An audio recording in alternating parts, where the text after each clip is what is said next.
Well, you know, Suzanne, I was always just really interested in really the process of change, how people change, what would help them change, and what would really produce long-lasting change.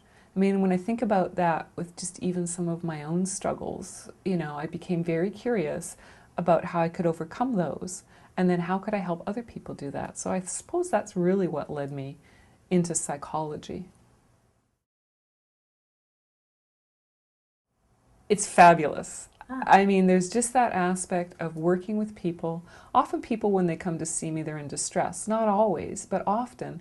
And watching them move out of that place and be able to reclaim their life. I mean, I was working with this client the other day, and we were doing some particular kind of body types of therapies that I like to do, and you could just see, you could physically see the change in her. And I remember her comment, it was just like, oh my gosh, it feels like something is just lifting right out of me. And you get to watch her start to reclaim her life. And there's nothing more rewarding than doing that with people. yeah.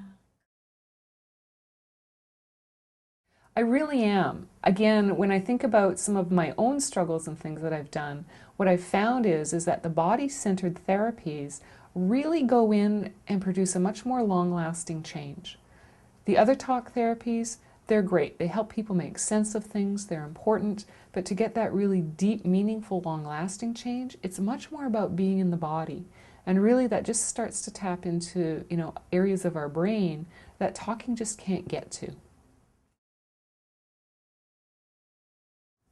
You know, I would kind of describe myself like a bit of a brain geek. All of what's going on in there, we know so much more about it, and we know so much more about how it influences our psychological behavior. And we have so many more ways of now working with that in therapy than we've ever had before, and that just fascinates me.